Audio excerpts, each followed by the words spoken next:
Gracias, Señor. Gracias, mi Rey Jesús. Gracias por tu presencia, Señor. Dios le bendiga, amigo y amiga de Eternidad de Corazón. ¿Cómo están ustedes? Sí, que hoy puedan recibir toda el conocimiento y el amor de Cristo, que el Señor esté fortaleciendo, esté aumentando la fe en Él, ¿cierto? El conocimiento en la persona de Cristo, donde nosotros estamos plantados, viste que por allá, plantados en la casa de Jehová, en los atrios de nuestro Dios, dice la palabra, ¿no? Bueno, esa casa de Jehová es Cristo en nosotros.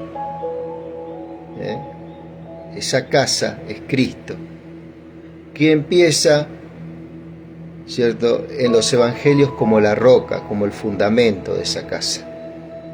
Esa casa después es puesta sobre esa roca, ¿cierto?, en la cual dice que van a pasar los vientos, las tormentas, van a pasar los ríos, los mares, no sé, ¿no?, impetuosa, van a golpear contra esa casa, pero dice que como está edificada en la roca, ¿cierto?, esa casa va a prevalecer, va a permanecer. Lo que tiene de interesante este elemento, este fundamento que es Cristo, que aunque la casa esté propensa siempre a recibir esos embates, consecuencia de la vida, ¿cierto? Siempre el Señor nos va a recordar dónde estamos fundamentados. Cuando vos recibí un rema, cuando vos recibí una iluminación, una palabra de ciencia, de conocimiento, directamente a tu espíritu, ¿cierto? Ya no va a haber ningún tipo de duda, sino que va a haber certezas de que vos estás edificado en la roca. ¿Por qué? Porque Él te sostiene, ¿cierto? Y aunque este hombre exterior se va desgastando día a día, el hombre interior se renueva, ¿sí? Porque esta leve tribulación momentánea produce en vosotros un mayor peso de gloria. Primera de Corintios 4, 16, 17, 18, por ahí fíjate donde habla, ¿cierto?, que aunque estamos pasando por muchas tribulaciones, muchas pruebas, no estamos muertos, no estamos rendidos, ¿sí? Estamos creyendo por una palabra que el Señor nos dio en nuestro espíritu, ¿cierto? Una palabra que el Señor nos dio en el mundo espiritual, que es la espada. Esa es la espada. Cuando nosotros la tomamos y la creemos, ¿cierto?, el Señor hace sus operaciones. ¿A favor nuestro? No, Señor. No, Señor. A favor de su reino. Porque ya nosotros tenemos todo. Nosotros tenemos todo, absolutamente todo. ¿Por qué? Porque estamos plantados en la casa de Jehová. Estamos plantados en los atrios de nuestro Dios. ¿Cuál es la casa y el atrio? Es Cristo Jesús. Es Cristo Jesús, amado. Es ese nuestro lugar. ¿Sí? Es ese nuestro lugar. Tengo que ir a visitar un hermano, si Dios quiere, que hace rato que no lo veo. Tengo que ir a visitarlo.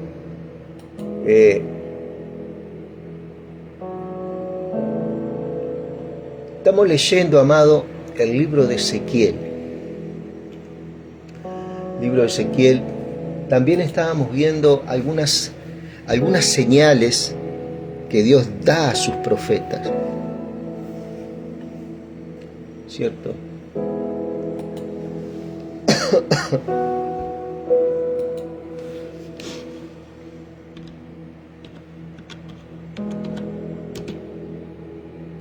Isaías, por ejemplo, es instruido a que se case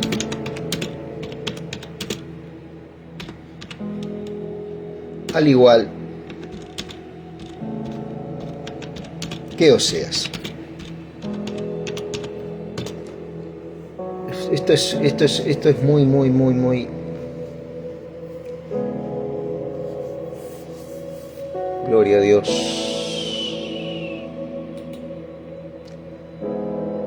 Vamos a ver, amado, mira.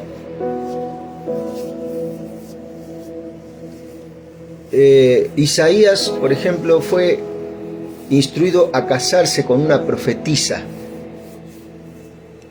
que se llegue a la profetisa, ¿cierto? Gloria al Señor.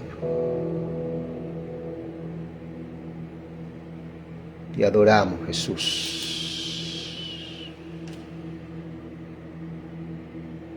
Bendecimos el nombre del Señor.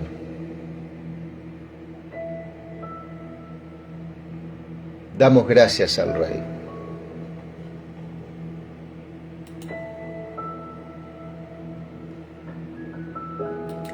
Aleluya, Rey.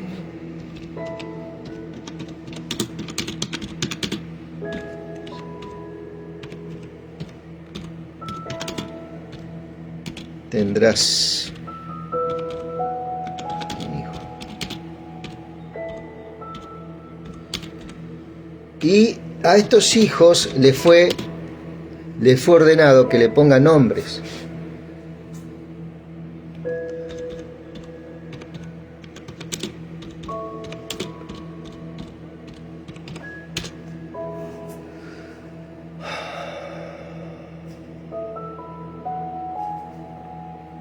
Te adoramos, Rey, te adoramos, Dios. Y te adoramos, Rey.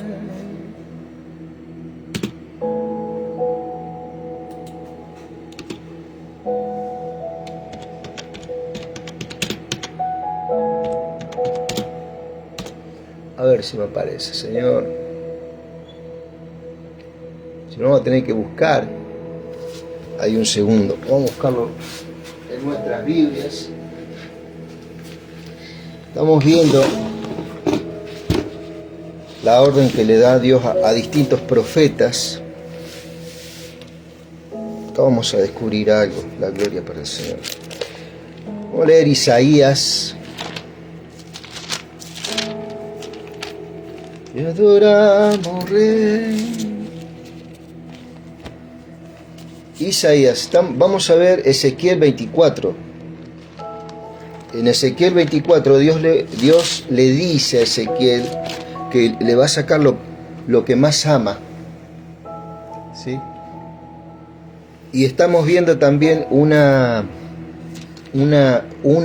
congruencia en los libros proféticos, como Dios, verdaderamente el ministerio profético era algo muy fuerte, ¿no? Sí, Señor. A ver.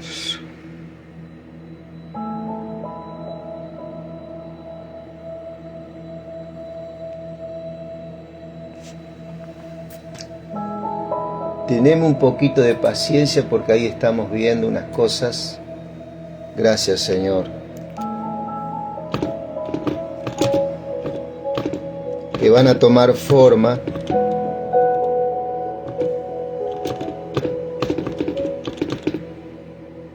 A Isaías que se case. Ahí está. A ver. Gracias, Señor.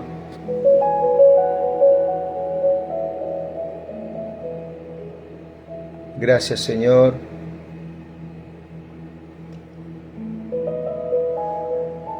Te adoramos, Rey.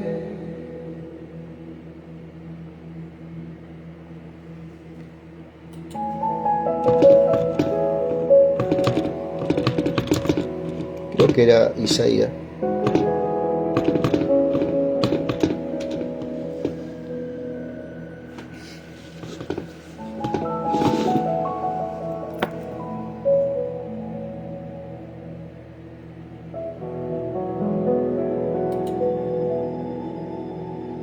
Claro, Oseas.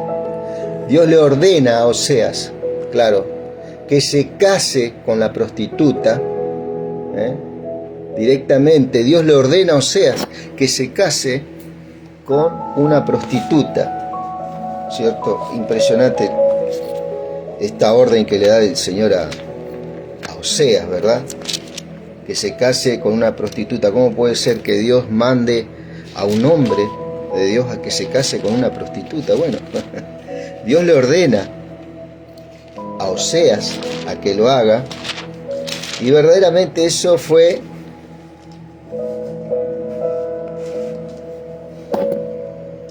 muy, dice, palabra de Jehová que vino a Oseas, hijo de Beri, en los días de Usía, Jotán, Acaz, Ezequías, reyes de Judá, y en los días de Jeroboam, hijo de Joas, rey de Israel. ¿Cierto? Ahí te nombra todo el contexto en el que Dios envía por el Espíritu de Dios, ¿cierto?, a estos profetas, ¿no? Te ubica en la historia, ¿no? Es muy importante ver cómo la Biblia en ese sentido es fiel a la historia, ¿cierto? Vas a ver vos gobiernos, reyes, imperios que se han levantado en el tiempo, y lo vas a ver cómo la Biblia respalda esto, ¿no? El principio de la palabra de Jehová,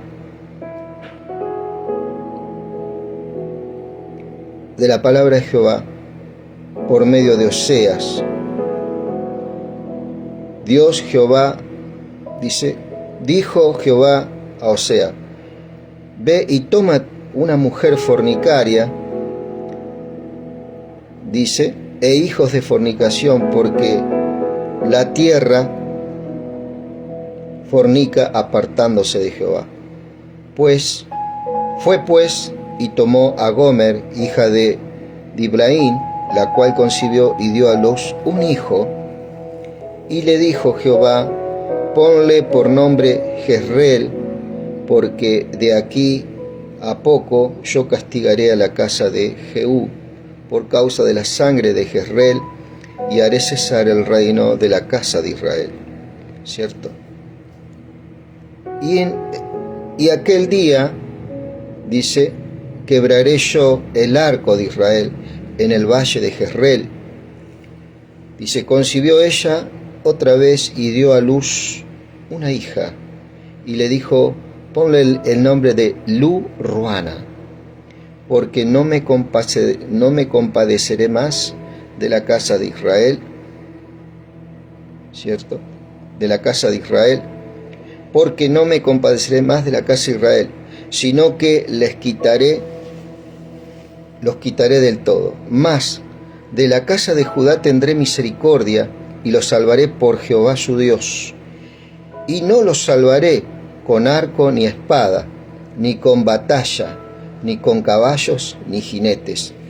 Este hecho se está refiriendo a un hecho en que, bueno, Israel, ¿cierto?, las 10 tribus de Israel tomaron su lugar en el norte, y las otras 2 tribus que quedaron, porque eran 12 tribus, cuando se dividieron después de la muerte del rey Salomón, quedaron en el sur, ¿cierto? Estas 10 tribus fueron tomadas por el ejército asirio, ¿cierto?, por este imperio dominante, ¿cierto? Y en ese tiempo, en el año más o menos 400 y pico, 500, no, perdón, en el año 700 más o menos, antes de Cristo, estaba juntamente con Oseas, estaba profetizando Isaías también. Entonces, al no haber Biblia, al no haber palabra, Dios hablaba a los profetas y hacía señales, ¿cierto?, a través de la familia de estos profetas. Y en este caso, si al decirle a Oseas, mira, yo quiero que vos entiendas mi mensaje. El mensaje que vos vas a dar tiene un cuerpo, tiene un cumplimiento en el tiempo, ¿cierto? Y lo vas a vivir vos de primera mano, ¿cierto? ¿Estás dispuesto a este llamado? ¿Cierto? Cuando hacía el llamado el Señor, ¿no? Entonces, cuando acepta, en este caso Oseas, Dios le dice a Oseas, bueno, ve y cásate con una prostituta. Y vas a tener hijos. Y a esos hijos le vas a poner nombre. Y esos nombres era una señal en esa nación, en ese pueblo. Cuando veían al hijo de Oseas caminando por las calles, ellos sabían que venía un juicio sobre Jezreel, por ejemplo. ¿Por qué? Porque hubo una mujer llamada Atalía, ¿cierto?, de un rey llamado Acab, que mataron al dueño de ese campo para tomar ese campo. Entonces Dios tiene en cuenta muchas cosas que le hacen a la persona de una forma injustificada, ¿cierto? Y Dios en su soberanía, ¿sí?, tomaba venganza, ¿cierto?, en contra de las personas que perjudicaron o en contra de la nación. Acá estamos hablando de reyes. Estos eran reyes que, valiéndose de su poder, en lugar de traer bienestar al pueblo y de gobernar con justo juicio, ¿cierto?, en lugar de eso traían injusticia y mataban por un pedazo de campo, por un capricho.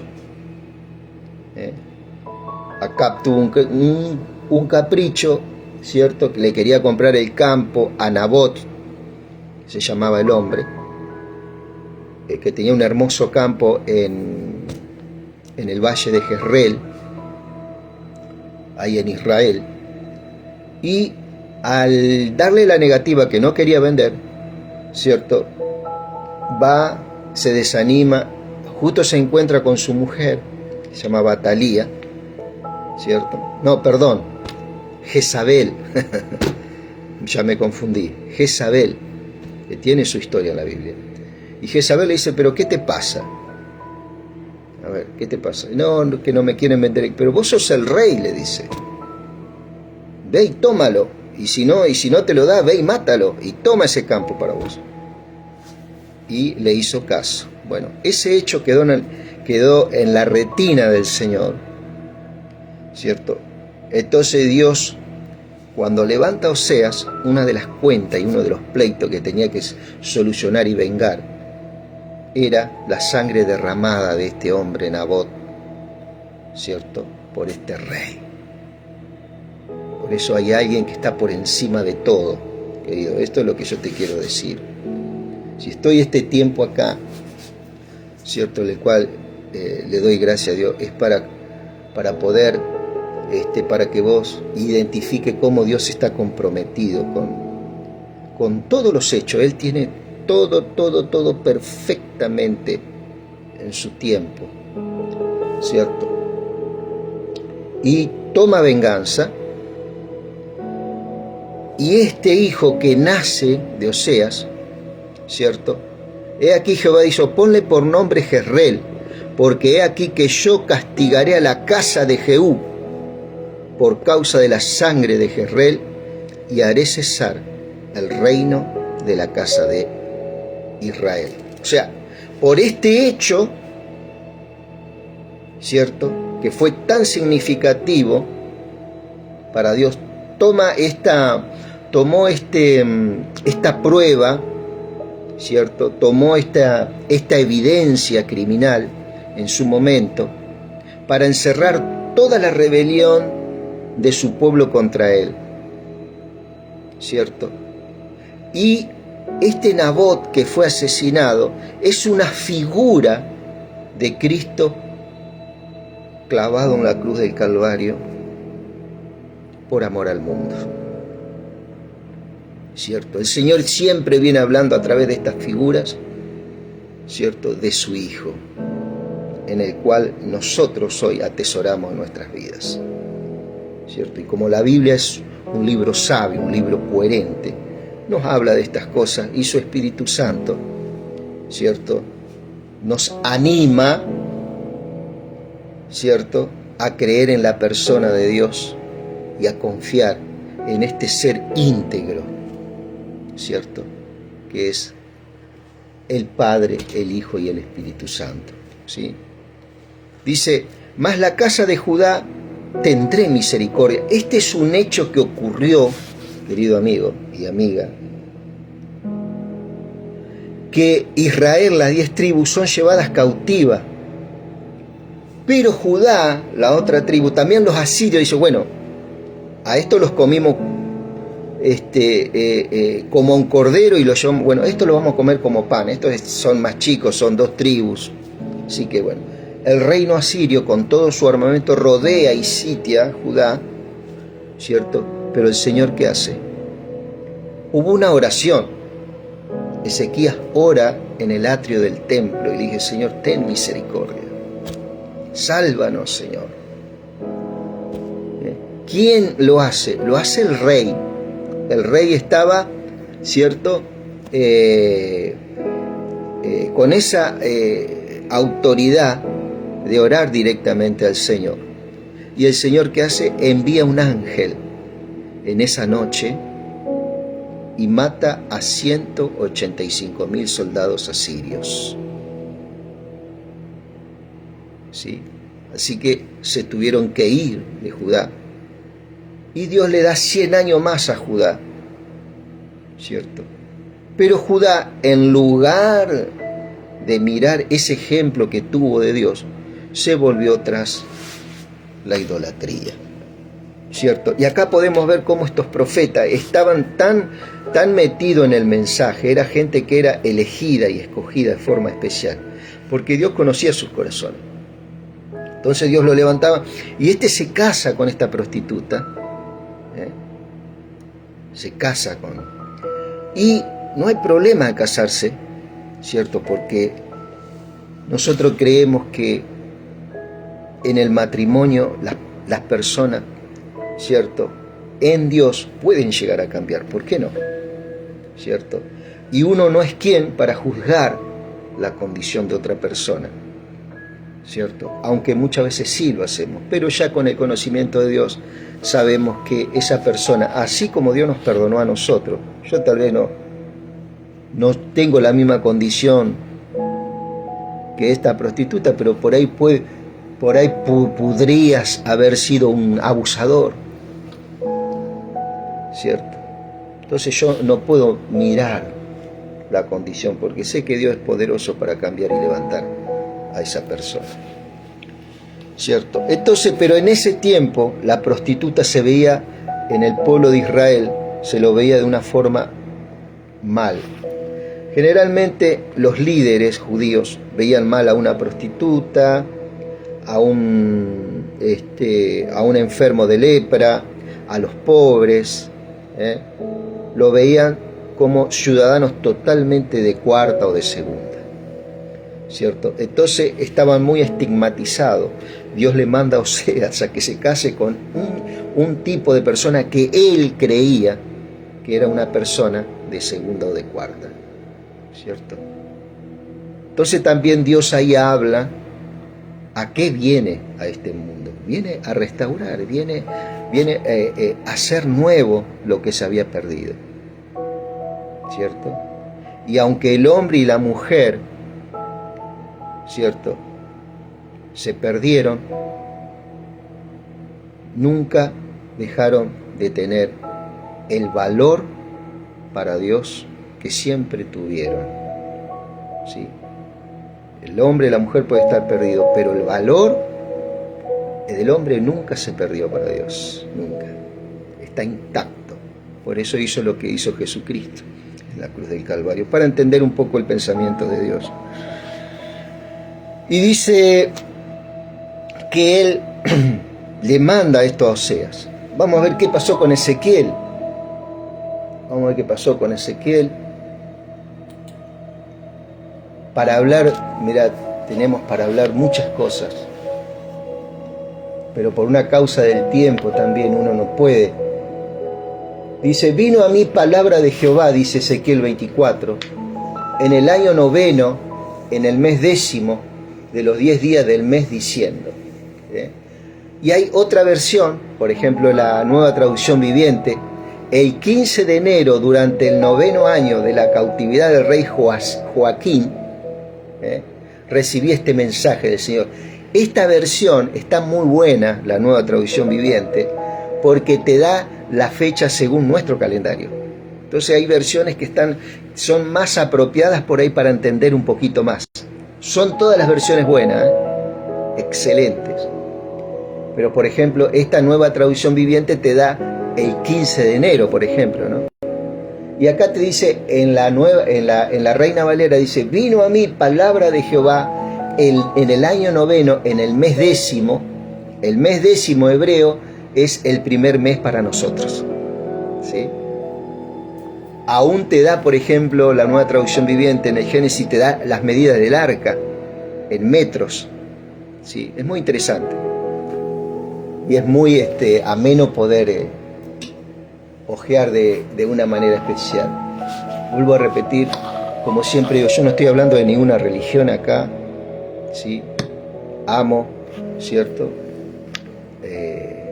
A la gente que profesa esas religiones, y tenemos muy buena relación, no hay problema en ese sentido. Estamos hablando de Biblia, estamos hablando del pensamiento de Dios para aquellos que le creen, ¿cierto? Dice, vino a mí palabra de Jehová en el año 9, en el mes 10, a los 10 días del mes, diciendo, hijo de hombre, escribe la fecha de este día. El rey de Babilonia puso sitio a Jerusalén este mismo día, y habla por la palabra a la casa rebelde, y diles, así ha dicho Jehová, el Señor. ¿Cierto? En ese momento, Ezequiel estaba en la cautividad, estaba a muchos kilómetros de Judá, donde estaban ocurriendo estas cosas, pero Dios le notificaba por el Espíritu a Ezequiel las cosas que estaban ocurriendo en su nación. Y Ezequiel se las tenía que compartir a los que estaban en la cautividad, que estaban desmoralizados, estaban mal. ¿Por qué nos vinimos? ¿Por qué no nos volvimos? ¿Cierto? Y ahí Ezequiel les comunicaba después el mensaje de las cosas que lo que Dios había hablado estaba por cumplirlo en ese momento. ¿Sí? Y dice,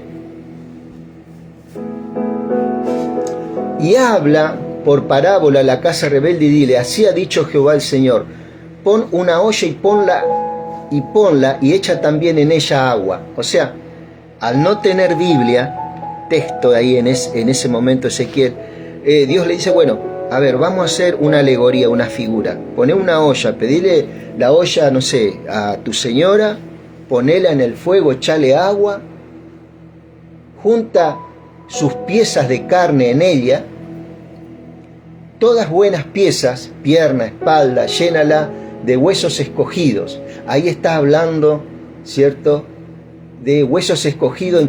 ¿En qué sentido? Que estas piezas de carne simbolizaba el pueblo de Dios que iba a ser enjuiciado, ¿cierto? ¿Y cuál era el sentido? Que Dios ama a ese pueblo que iba a ser enjuiciado, que Él lo tenía bien y estaba abierto hacia ese pueblo, le pedía perdón por esa rebelión que estaba ocurriendo, ¿no? ¿Cierto? Eso significa junta piezas de carne, todas buenas piezas. Para Dios todavía tenía valor la gente, aunque la gente estaba desmoralizada ya, rodeada. Dios, así como libró con un ángel en una noche los libró a ellos, Él podía hacer exactamente lo mismo si ellos clamaban a Dios en ese momento. ¿Sí? Toma una oveja escogida y también enciende los huesos debajo de ella. Haz que hierva bien, cuece también sus huesos dentro de ella. Esta oveja está hablando del sacrificio de nuestro Señor Jesucristo en la cruz del Calvario. ¿Te acordás? Isaías, ¿qué dice? 53. Como oveja fue llevado al matadero, mas él no abrió su boca, angustiado, desechado, varón de dolores, experimentado en quebranto. ¿Sí? Toma una oveja escogida también y enciende los huesos debajo de ella. Haz que hierva bien, cuece también sus huesos dentro de ella. Un sacrificio, ¿qué quiere decir? Totalmente lo que él quería, que totalmente Judá se volviera al Señor. No tan solamente su cabeza, no tan solamente sus manos, no tan solamente su caminar, no tan solamente su pensar, sino que todo su ser se volviera a Dios. Y él, aunque estaba sitiando ahí el ejército de este imperio poderoso, él iba a mandar sus ángeles, iba a mandar su poder, lo que sea, para librar al pueblo si el pueblo se volvía. Es un tiempo de volverse a Dios, ¿no? Un tiempo de aceptar. Toma una oveja escogida y también enciende los huesos debajo de ella. Haz que hierva bien, cuece también sus huesos dentro de ella. Totalmente Cristo. Esto está hablando del sacrificio de Cristo, que totalmente Él se entregó en totalidad, física, en alma y espiritualmente, en esta empresa de su sacrificio, ¿no? Pues así ha dicho Jehová el Señor: ay de la ciudad de sangres, de la olla herrumbrosa. ¿Qué quiere decir ciudad de sangre? Que era una ciudad asesina, que mataba a sus propios habitantes. ¿Cierto? La idolatría en la que había entrado Judá, una de ellas, ¿cuál era? Que quemaba a sus niños a un ídolo llamado Moloc, que se le había introducido dentro del templo. ¿Sabe lo que es introducir dentro del templo algo que es sacrílego? Bueno, esto lo hicieron. En la parte interior del templo, en lo más íntimo, donde nacía una relación con el Padre, del pueblo de Dios con el Padre, estos habían introducido un Dios al cual le sacrificaban niños recién nacidos. Por eso dice, hay la ciudad de sangres. Ciudad de sangre, ciudad asesina de niños. En eso había caído el pueblo de Dios, que en el tiempo de Moisés había sido llamado a ser luz a las naciones. Pues también haré yo gran hoguera, dice, multiplicando la leña y encendiendo el fuego para consumir la carne y hacer la salsa, y los huesos serán quemados. ¿Cierto?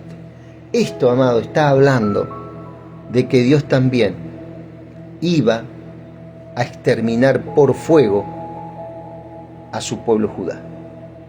Así como ellos hicieron con sus hijos, Dios iba a emitir este juicio sobre esta nación. Y en la historia quedó registrado. ¿Sí? Vos ponés en cualquier lugar de internet cuándo fue destruida Israel y esparcida a las 10 tribus, por ejemplo, y te va a aparecer. Y en este caso también de Judá también. Esto más o menos ocurrió, tengo entendido, en el 597, 593, antes de Cristo. Asentando después la olla vacía sobre sus brasas, para que se caldee y se queme su fondo y se funda en ella su suciedad y se consuma su herrumbre. Este juicio, ¿qué era lo que iba a traer? Iba a purificar en su totalidad a esta nación de Judá, ¿cierto? Cuando dice, mira, dice, asentando después la olla vacía, Ezequiel pone la olla y el pueblo mira, ¿no?, lo que hace Ezequiel. Y Ezequiel le iba explicando lo que Dios le decía: así como yo pongo esta olla, así ustedes están puestos ahora. Están sitiados. Una nación sitiada es una nación que se le cortan los suministros de alimentos, los suministros de agua, de medicina, todo tipo de suministro. Ese ejército opresor sitiaba a Judá y se empezaba a consumir en sí misma, ¿cierto? ¿Por qué? Porque le faltaba el alimento, le faltaba la medicina. Es como cuando te cortan la luz y yo dependo, por ejemplo, de algo que me dé respiración. Se cortó la luz y mi vida es cuestión de tiempo y muero. Bueno, acá estaba pasando lo mismo, pero a gran escala, ¿cierto? Y a través de esta alegoría, o esta es una alegoría, asentando después la olla vacía sobre sus brasas para que se caldee y se queme su fondo y se funda en ella su suciedad. Esa suciedad que está hablando son las acciones y las conductas horribles que tenían los reyes de esta nación, ¿cierto? Que consumía a estos niños, a estos dioses, e incitaba a el pueblo a seguir a estos dioses, ¿cierto? Donde se asesinaban niños recién nacidos y donde se prostituían las niñas de 12 años, por ejemplo, con hombres extranjeros. Era una costumbre que tenían porque adoraban a dioses como Astarte y como Baal. Eso también lo podés buscar. Entonces, esa herrumbre y esa suciedad significa no las personas, porque las personas siempre Dios va a tener un valor. El problema que tiene Dios son las conductas, porque Él odia el pecado, pero ama al pecador. Entonces Él tiene que cortar ese estado de pecado de mi vida, ¿cierto? Que ya lo hizo en Cristo, ¿cierto? Y este era el problema. Él viene a castigar las acciones. Entonces Dios le da un salvoconducto al pueblo. Bueno, váyanse a Babilonia, chicos, porque yo voy a castigar este lugar. No se queden acá. Estaba personificando el ambiente que había de oscuridad en esa región. Entonces Dios se va, corta de su presencia a esta nación, levanta profetas que anuncian que va a terminar con todo esto. Pero Dios le dijo a esa gente: salgan de acá, chicos, pero ellos no quisieron. Ellos amaron más estar ahí y seguir haciendo lo que estaban haciendo. En vano se cansó, dice, y no salió de ella su mucha herrumbre. Solo en fuego será su herrumbre consumida. Solo en juicio quiere decir, cuando dice en fuego. Y su herrumbre, su conducta, su pecado. En tu inmunda lujuria padecerás porque te limpié, y tú no te limpiaste de tu inmundicia. Nunca más te limpiarás hasta que yo sacie mi ira sobre ti. Tenemos que tener cuidado muchas veces cuando leemos, porque muchas veces podemos interpretar que es para directamente nosotros lo tenemos que aplicar en nuestra persona, pero acá Dios le estaba hablando a la nación, ¿sí? Dios le estaba hablando a estos reyes, a estos jefes, estaba hablando a la nación. Y una forma que podían regresar a las buenas conductas era que estos reyes, ¿cierto?, primeramente restauraran la adoración en el templo, sacaran los ídolos que pusieron en el templo y que restauraran el sacerdocio arónico en ese tiempo, en el cual por medio de ese ejercicio sacerdotal y el derramamiento de sangre de los animales que eran llevados a sacrificio, como toros, ovejas, machos cabríos, esa sangre, ¿cierto?, que era el elemento primordial para que Dios pasara por alto el pecado por un año en esa época. Por un año Dios perdonaba al pueblo. Al no estar este elemento de la sangre en esos lugares de sacrificio que Dios mandó en el templo de Salomón, y al no estar el sacerdocio correcto, el pecado del pueblo quedó expuesto. Y como se prevaleció en esto, en estas conductas, ¿cierto? Dios, como es un Dios justo, tuvo que emitir un juicio. Es como cuando vos en tu casa, ¿cierto? Hay algo que no te gusta, hay algunas conductas que no te gustan, y bueno, uno pasa por alto un día, pasa por alto 2 días, pasa por alto 3 días, ¿cierto? Hasta que llega un momento que tenés que bajar el martillo, ¿cierto? En algunas cuestiones. Primeramente en lo personal, ¿no? Primeramente en lo personal. Yo Jehová he hablado, dice. Entonces tengamos cuidado, porque muchas veces Dios le habla a las naciones, Dios habla a un territorio, y la persona que está leyendo Biblia cree que eso me lo puedo aplicar a mí. ¿Será que Dios me está diciendo que yo soy un inmundo? ¿Será que Dios me está diciendo que voy a padecer, que me va a matar? No. Por eso tenemos que tener Hay lugares que hoy el Señor nos habla así, que son las cartas paulinas. Eso es para la iglesia. ¿Que podemos sacar enseñanza de esto? Claro que sí. Toda la escritura es buena. Es buena para redarguir, para instruir, ¿cierto? Para exhortar. Toda la escritura es buena, ¿cierto? Pero no lo podemos aplicar directamente, porque también hay lugares donde dice que ojo por ojo y diente por diente. ¿Te imaginas lo que sería hoy en día si se aplica esa ley en este tiempo? Por eso el Señor dice por allá por Mateo: al que te quita, al que te quita la capa, dásela, ¿cierto? Es una invitación que nos hace el Señor, ¿no? A cambiar esas conductas. Lógicamente que no te vas a dejar atropellar tampoco, pero esto es una acción del corazón, cómo Dios cambió.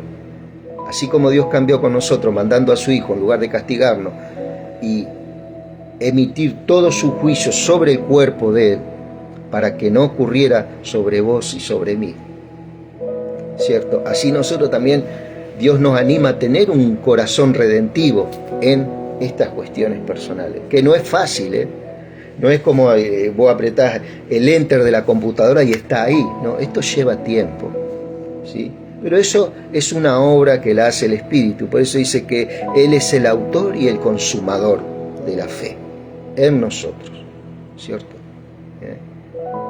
Y aquel que empezó la buena obra, dice que la va a terminar con nosotros. Es Él el que lo puede hacer, ¿cierto? El hombre jamás te puede cambiar, jamás. La mujer jamás, en el sentido, te quiero decir, de querer obligar o querer. Mucha gente tiene muchas expectativas en vos, y en el cual uno trata de cumplir esas expectativas hasta que llega un momento que no las puede cumplir. Pero si uno se pone en el Señor nos ayuda y nos anima en este sentido, a crecer, ¿cierto? Y a madurar. Yo Jehová he hablado, vendrá y yo lo haré. No me volveré atrás, ni tendré misericordia, ni me arrepentiré. Según tus caminos y tus obras te juzgarán, dice Jehová el Señor. ¿Cierto?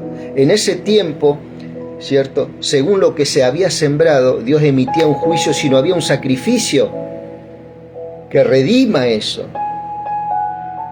Como se había sacado al sacerdote y no estaba el elemento de la sangre de los animales, vuelvo a repetir, el pecado quedaba expuesto, y al quedar expuesto el pecado, el juicio era irreversible. Vino a mí, eso estamos hablando en la vieja dispensación. Hoy cambió mucho, es muy diferente. Vino a mí palabra de Jehová diciendo: hijo de hombre, he aquí que te quito de golpe el deleite de tus ojos. No endeches, ni llores, ni corran tus lágrimas.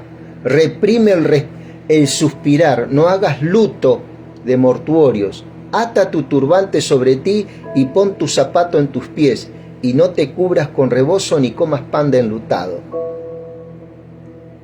Hablé al pueblo por la mañana, y a la tarde murió mi mujer, y a la mañana hice como me fue mandado. Este hecho, dice, le dijo Dios, mira, yo hoy te saco lo que vos más amás, ¿cierto? Y esto es verdaderamente durísimo, amado. Pero ¿qué pasa? Esta gente como Ezequiel, por ejemplo, tenía un profundo conocimiento del pensamiento del Padre, ¿cierto? Un profundo conocimiento. Y tenía un corazón preparado para esto que ocurrió, porque ya el Señor ya lo venía preparando, ¿cierto? Y vos podés decir, pero ¿por qué hizo Dios eso con él? Él lo hace, ¿por qué? Porque este profeta fue verdaderamente una señal para este pueblo. Calculá que este profeta estaba llamando la atención y estaba hablando un mensaje del cielo, ¿cierto? Y a través de esto que hacía Dios, así iba a ser con el pueblo de Israel también. Por eso el profeta, así como Oseas, se tuvo que casar con la prostituta, por ejemplo. Acá este profeta, Dios le saca su esposa, ¿cierto? Era un llamado muy especial. ¿Viste cuando Abraham, Dios le pide a su hijo Isaac? Yo con esto no te quiero decir que Dios te va a sacar lo que vos más amás. Por eso estos son verdades circunstanciales que ocurrieron en un tiempo sobre una persona y sobre una región, ¿cierto? Son verdades circunstanciales, a no ser que el Espíritu Santo te hable sobre una cuestión de esta, ¿no? Anunciándote, te voy a sacar esto, o le queda poco tiempo de vida, o qué sé yo, no sé, amado. Hay algo que siempre Dios, pero no es así generalmente, ¿cierto? Este era un tipo de, este Ezequiel, ¿cierto? Estaba poniéndose de acuerdo con el Señor, que todo esto que él estaba haciendo iba a tener un costo muy alto, ¿cierto? Pero él sabía que este Dios al cual servía, él era soberano, él es soberano sobre todas nuestras vidas. Eso no quiere decir que este es un Dios bipolar, un Dios que va a matar gente. Esa es lo que muchas veces la gente cree, ¿cierto? Es un Dios que hace las cosas y tiene una razón, ¿cierto? Y en este caso Ezequiel se prepara el corazón, ¿cierto? A que esta persona que él tanto amaba ya no iba a estar. Y que eso que hacía Dios con Ezequiel era una señal para ese pueblo. Y lo vamos a leer. Y también podía ver yo Isaías, perdón, Jeremías, a ver, creo que era Jeremías 16. El mismo hecho que Dios le muestra, ¿cierto?, a Ezequiel de lo que estaba ocurriendo. Siempre recordemos que esto es algo circunstancial que ocurrió en ese tiempo solamente para esa nación y para ese territorio. Y fue solamente sobre la persona de Ezequiel en este caso, ¿sí? No es que va a ocurrir sobre todos, ¿ok? Dice, la señal que Dios hizo a Jeremías para anunciar el mismo acontecimiento. Estas son cosas que yo he anotado y la he puesto en el Face para que después lo leas también. De que Dios quita lo más preciado, se encuentra en Jeremías 16, 1 al 9. Este pasaje, Dios le dice a Jeremías que no se case ni tenga hijos, porque Dios va a quitar la vida de los niños y jóvenes de Judá. Vamos a ver Jeremías 16, mirá. Dios, ¿qué pasa? ¿Por qué? Porque mientras Dios le estaba diciendo esto a Ezequiel, en el mismo momento Dios también le estaba hablando a Jeremías, que estaba en Judá. ¿cierto? Y Jeremías 16, ¿qué dice? Para que vea que la Biblia tiene una congruencia, que no es algo así a la deriva. Y vos con esto vas a tener un panorama después. ¿Sí? 16, verso 1, dice: vino a mí palabra de Jehová diciendo, no tomaréis para ti mujer, ni tendrás hijos ni hijas en este lugar. Impresionante, ¿no? Dijo, mira, Jeremías, a Jeremías le dijo, este compromiso que vos tenés conmigo, si vos no querés pasar lo que le pasa a Ezequiel, no tomarás mujer en este lugar. Porque así ha dicho Jehová acerca de los hijos y las hijas que nazcan en este lugar. ¿En dónde? En Judá. De sus madres que los den a luz, de los padres que los engendren en esta tierra. De dolorosas enfermedades morirán, no serán plañidos ni enterrados, o sea, no se le hará luto.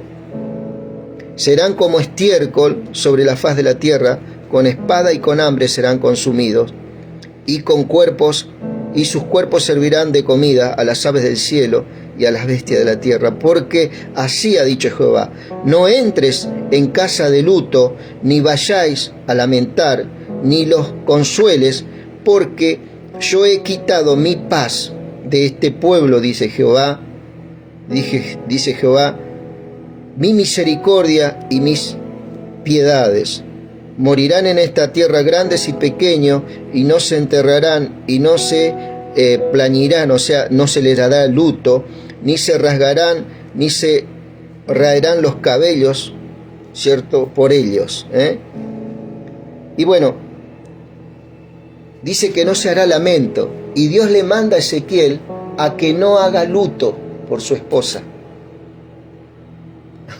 Impresionante, ¿no? Viste vos la congruencia de la palabra, dice, reprime el suspirar, no hagas lutos de mortuorio, dice el verso 17 del capítulo 24, ata tu turbante sobre ti y pon tu zapato en tus pies y no te cubras con rebozo ni comas pan de enlutado. Hablé al pueblo por la mañana, dice Ezequiel, que él le habló al pueblo esto, que estaba ahí en Babilonia, ¿cierto?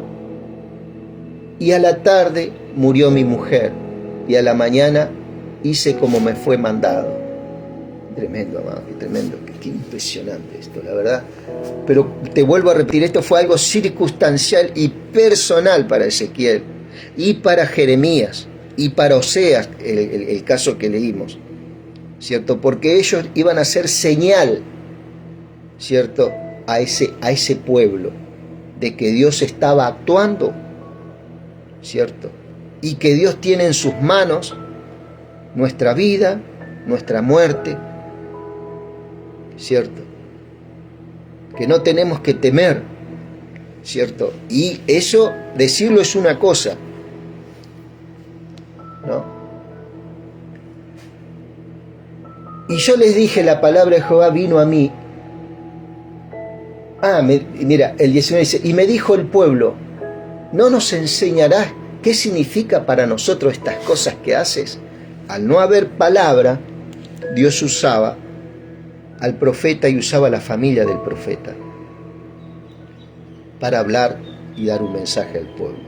Entonces ellos dicen, esto que está ocurriendo, Ezequiel, esto de la olla en el fuego, esto de que tu esposa murió y vos no estás triste, no te enlutás, ¿qué es lo que nos querés decir con todas estas cosas? Fíjate vos a lo que tuvo que llegar Dios, ¿no? Y así como Ezequiel entregó a su esposa, Dios entregó a su Hijo Jesucristo. La señal del Hijo en la cruz del Calvario y en su resurrección. ¿Sí? hay una palabra en Oseas que dice, muerte, yo seré tu muerte. Seol, yo seré tu destrucción. ¿En qué momento Dios elimina la muerte eterna del ser humano? En el momento que muere en la cruz, es destruida la muerte espiritual y Él resucita impartiendo vida a tu corazón y a mi corazón. Cosas que ningún dinero del mundo, nada puede comprar, amado. Eso es algo en el momento que lo creíste y lo recibiste. Y eso queda ahí por la eternidad.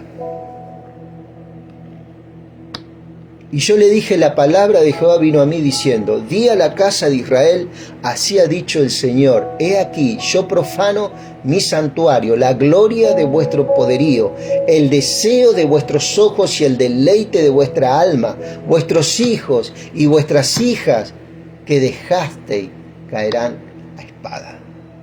O sea que esos padres, en lugar de ir a rescatar a esos hijos, en la huida los abandonaron, ¿sí? Por este asedio mueren. Fíjate vos la responsabilidad como padre hasta dónde había decaído también, ¿cierto? Por eso muchas veces decimos, Dios, ¿cómo pudo haber permitido estas cosas? No, Dios no permite, sino que hay personas que somos responsables, ¿cierto?, de lo que Dios nos regaló, que son nuestros hijos y nuestros nietos. Bueno, somos responsables por ello y los tenemos que cuidar, ¿cierto? Y lo hacemos, yo sé que lo hacemos. Es una impartición de responsabilidad. Dios le da esa impartición al padre de tener la libertad de gobernar a ese hijo como Él quiere, y muchos ignorando a Dios. Fíjate vos la libertad que da el Señor. Y después decimos, Dios, ¿cómo permitiste estas cosas? ¿Cierto? Y lo que sí tenés que saber que ese hijo y esa hija, si están en Cristo, hoy en día están cara a cara con Él. No están esperando, ¿sí? Y haréis de la manera que yo hice, no os cubriréis con rebozo ni comeréis pan de hombres en luto. Vuestros turbantes estarán sobre vuestras cabezas y vuestros zapatos en vuestros pies.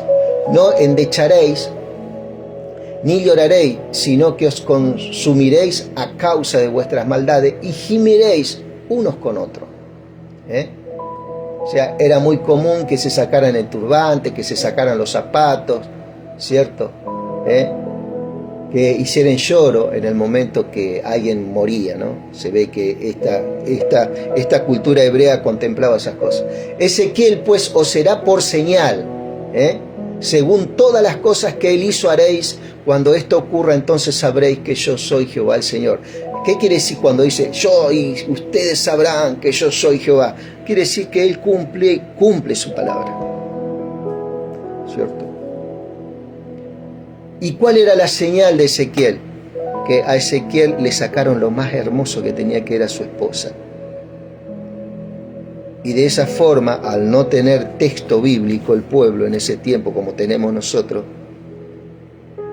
¿cierto?, para anunciarnos y decirnos las cosas por anticipado y preparar nuestro corazón para que no ocurran estas cosas, ¿cierto?, él se puso como ejemplo. Miren, chicos, si ustedes no enmendan esto y se vuelven a Dios, ¿cierto?, les va a ocurrir como me ocurrió a mí. Me sacó lo que más amo. Y eso es una figura también de cómo nuestro Padre, que está en los cielos y está en nosotros, envió y entregó a su Hijo y todo lo que hicieron. ¿Viste la película La Pasión de Cristo? Bueno, son destellos y balbuceos, una luz sombría de lo que Él le pasó en la cruz del Calvario. ¿Viste que lo muestran cubierto? Sus partes no. Cristo estaba con sus partes íntimas al descubierto, por ejemplo, ¿no? Lo que vos ves en la pasión de Cristo son destellos nada más. Es un espejismo de lo que pasó el Señor en la cruz del Calvario, para que no nos ocurriera a nosotros. Él tomó nuestro lugar. ¿Te imaginas la magnitud de ese sacrificio? ¿Cierto? Y dice: y tú, hijo de hombre, el día que yo arrebate a ellos su fortaleza, el gozo de su gloria, el deleite de sus ojos y el anhelo de sus almas, y también sus hijos y sus hijas, ese día vendrá a ti uno que haya escapado para traer. Mira, ese día vendrá a ti, ese día que se cumpla todo esto. ¿Te acordás que yo te dije que Jeremías estaba en la misma vivencia que Ezequiel, pero en Judá, y Ezequiel estaba en Babilonia, comunicándole esto al pueblo? Entonces, ¿qué es lo que iba a pasar? Mira, dice: ese día que ocurra esto, ese día vendrá a ti uno que haya escapado para traer las noticias. Uno que haya escapado ¿de dónde? De Judá. Para traer las noticias, dice. El 27 era. El 26, perdón. A ver acá el 26 en esta versión que dice, en la Nueva Traducción Viviente dice: ese día un sobreviviente llegará desde Jerusalén. Acá está aclarado de dónde viene, ¿ve? Por eso es importante estas versiones nuevas que están saliendo. Llegará desde Jerusalén a Babilonia para contarte lo que sucedió. ¿Qué era lo que le iba a contar a Ezequiel y al pueblo que había quedado, que se había salvado ahí en esa cautividad? Que lo que había profetizado Ezequiel se había cumplido. Dice: ese día vendrá a ti uno que haya escapado para traer noticias. En aquel día se abrirá tu boca para hablar con el fugitivo, y hablará y no estarás más mudo. Le serás por señal y sabrán que yo soy Jehová. O sea que Ezequiel en este proceso estuvo mudo totalmente, no hablaba con nadie. Era lo único que Dios le había dicho, ¿cierto? Que no hablaría con nadie, pero él estaba comunicando el mensaje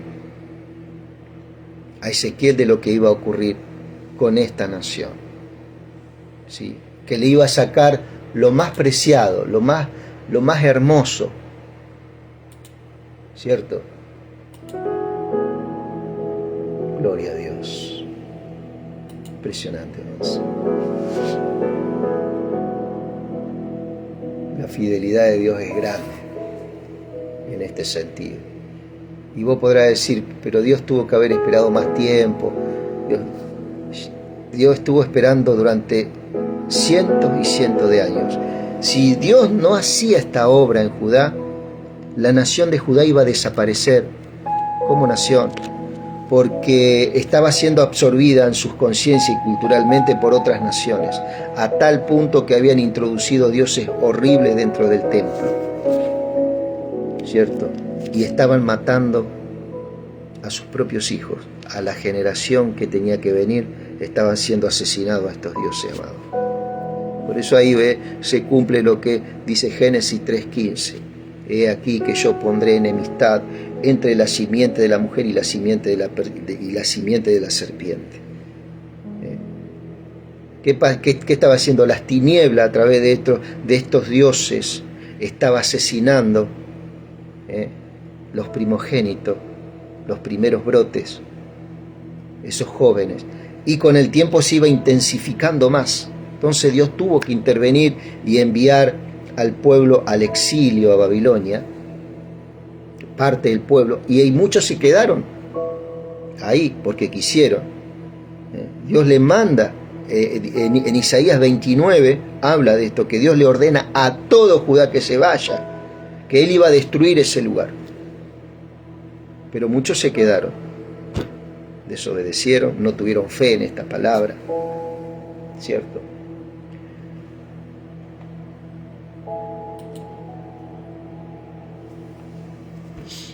La señal de no casarse ni tener hijos era un símbolo de que Dios iba a quitar la vida de los niños y los jóvenes de Judá y que la nación iba a sufrir una gran pérdida. Esta señal era un recordatorio de que Dios es dueño de la vida y la muerte y que Él puede quitar lo que Él quiere, ¿cierto? Como yo te dije, tampoco este es un Dios que en este tiempo actúa de esta forma. ¿Por qué? Porque todo ese juicio y esa ira la volcó sobre su Hijo. Hoy Dios está reconciliado con el mundo, está reconciliado con las naciones. Es una mentira que hoy dicen que Dios está enojado con el mundo. Dios no está enojado con el mundo. Al contrario, el mundo está enojado con Dios y desconociendo el pensamiento de Dios. ¿Por qué? Porque están mirando el viejo pacto y ven todas estas cosas de juicio y esto. Y esto era en el antiguo pacto. En el nuevo pacto, Dios nos reconcilió con su Hijo Jesucristo. O sea, Dios no es un Dios que está ahí lanzando fuego y lanzando cosas sobre el mundo para que el mundo se arrepienta. Nada que ver. El hombre de su corazón, si así lo decide, acepta el plan de salvación.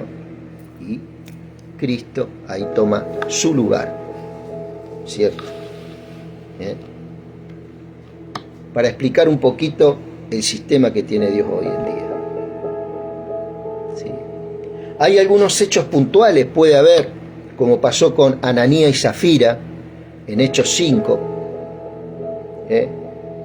que por un pecado que ellos hacen, Dios se los lleva. Pero esa gente hoy en día no está en el infierno, sino que Dios, ¿cierto?, marca un precedente también en ese tiempo, porque todavía no estaba terminado. Por esto es fundamental esto, ¿cierto? En ese tiempo no estaba toda la escritura todavía.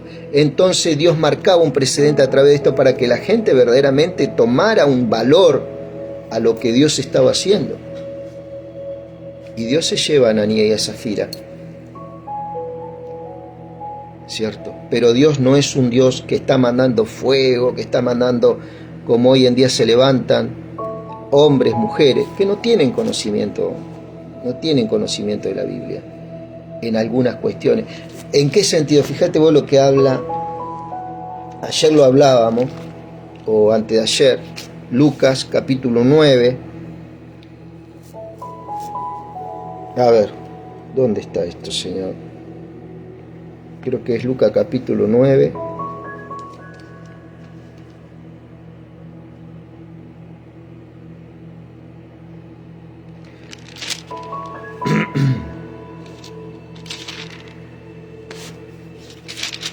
Creo que está por acá. Gracias, Señor.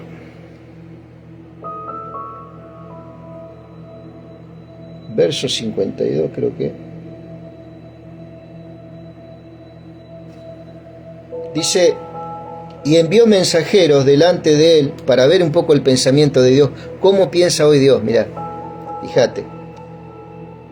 Y envió mensajeros delante de él, los cuales fueron y entraron a una aldea de los samaritanos para hacerle preparativo. Mas no le recibieron, porque su aspecto era como de ir a Jerusalén. Como los samaritanos y los de Jerusalén estaban divididos, estaban peleados, ¿no? Había un tipo de... Viendo esto, sus discípulos Jacobo, Juan, dijeron: Señor, ¿quieres que mandemos que descienda fuego del cielo, como lo hizo Elías, y los consuman? Ahí fíjate, te está hablando del viejo pacto que pertenecía a Elías, que Elías sí hizo descender fuego del cielo. Si vos te acordarás, por allá, por Segunda de Reyes, habla de estas cosas. Pero estaban en el viejo pacto, en el viejo pacto que estaba Ezequiel también. Pero vamos a ver qué dice Jesús.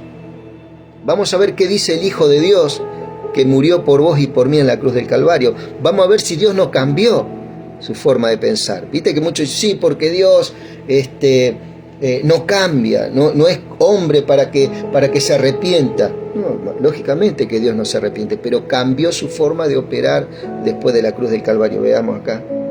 Entonces volviéndose él, los reprendió, diciendo, ¿a quién? A estos discípulos, ¿cierto? A estos discípulos, que ellos es como los hombres hoy en día, ¿viste? Que se levantan, no, porque Dios va a mandar fuego a las naciones, y va a mandar, no, porque Dios mandó el tsunami a tal nación, no, porque Dios maldijo a tal nación. Mentiras, amado. El mismo hombre, los mismos gobiernos, son los responsables de estas cosas. Mientras haya voluntades que están apuntando a las tinieblas, la iglesia tiene que estar orando y clamando a Dios y predicando el Evangelio, que es la forma de contener y rechazar la maldad. ¿Qué es eso lo que estamos haciendo acá, no? Dice, entonces volviéndose él, los reprendió diciendo, vosotros no sabéis de qué espíritu sois. Estamos leyendo Lucas capítulo 9, verso 55. Cuando te vienen con estas cosas, mirá, decirle, vosotros no sabéis de qué espíritu sois. Porque el Hijo del Hombre no ha venido para perder las almas de los hombres, sino para salvarlas. Y se fueron a otra aldea. ¿El Señor cambió o no cambió en la cruz del Calvario? Y acá todavía no había muerto. ¿Sí? Y nosotros fuimos reconciliados, ¿cierto? Fuimos reconciliados en Él.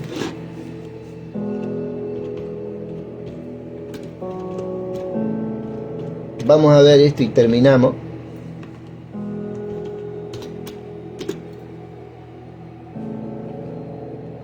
A ver, ¿qué dice? Romanos 5:10 dice, porque si siendo enemigos fuimos reconciliados con Dios por la muerte de su Hijo, mucho más, estando reconciliados, seremos salvos por su vida. ¿Te das cuenta cómo está en línea? Dice, porque el Hijo del Hombre, dice el verso 56 de Lucas 9:52, porque el Hijo del Hombre no vino a perder las almas de los hombres, sino para salvarlas. Muy diferente a lo que pasó en Ezequiel. ¿Por qué? Porque el sacrificio del Hijo, que dice acá en Romanos 5:10 dice, porque si siendo enemigos fuimos reconciliados. Si siendo enemigo, ¿qué quiere decir? Él no destruyó la tierra, ni las naciones, ni nada, ¿cierto? Fuimos reconciliados con Dios por su muerte, por la muerte de su Hijo. La muerte de su Hijo, en el cual nosotros estamos investidos.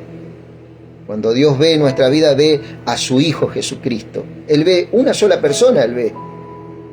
¿Por qué? Porque nosotros somos su cuerpo, parte de su cuerpo. Cuando Él mira, Él ve a su Hijo en nosotros.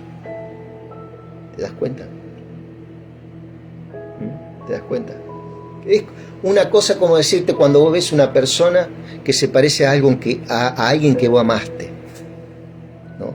A un hijo, a un sobrino, a un nieto. Qué parecido, y tiene o en su carácter, qué parecido, y vos lo amás. ¿Por qué? Porque hay algo, hay una conexión ahí de vos con esa persona que tiene un parecido a esta persona que vos amaste tanto. Bueno, es algo, salvando las distancias del amor nuestro, que es muy diferente y muy limitado al amor de Dios, es una cosa que yo te digo, ¿no? Entonces cuando Él ve a nosotros, nos ve personas parecidas a su Hijo, y Él ve a su Hijo. En este caso, Él ve a su Hijo en nosotros. Él no ve nuestras fallas, nuestras cosas. Aunque eso a nosotros nos trae consecuencias, nuestras fallas, nuestros pecados, nuestras conductas, lógico. Muchas veces estamos tranquilos en casa, ¿cierto? Y estamos atentando contra nuestra misma persona. En lugar de disfrutar, siempre estamos ahí presurosos por algo, estamos preocupados por algo, estamos diligentes por otras cosas, ¿cierto? Nos cuesta tener paz a veces con nosotros mismos. Eso trae una consecuencia, pero el Señor ya nos ve en Cristo. Dice, fíjate si está en línea esto, Después anotalo ahí, vos, léelo en tu Biblia, Lucas 9:56 y Romanos 5:10. Porque si siendo enemigos fuimos reconciliados con Dios por la muerte de su Hijo, mucho más, estando reconciliados, seremos salvos por su vida. ¿Sí? Gracias, Señor. Romanos 5:10, qué hermoso, es hermoso. Romanos 5:10.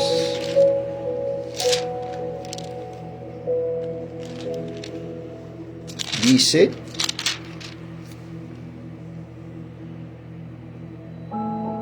porque si siendo enemigos fuimos reconciliados con Dios, o sea que fuimos, no es que vamos a ser reconciliados. Esto ya fue un hecho que quedó en el pasado para Dios. Fuimos, ¿cierto? No es que tenemos Dios seguía enojado conmigo, está por esto, por lo otro, no. Muchas veces son las consecuencias de nuestros propios errores, ¿sí? Nuestra ansiedad a veces nos juega una mala pasada. Nuestra impaciencia son cosas que el Espíritu viene a corregir en nosotros. Y yo lo hablo por mí mismo.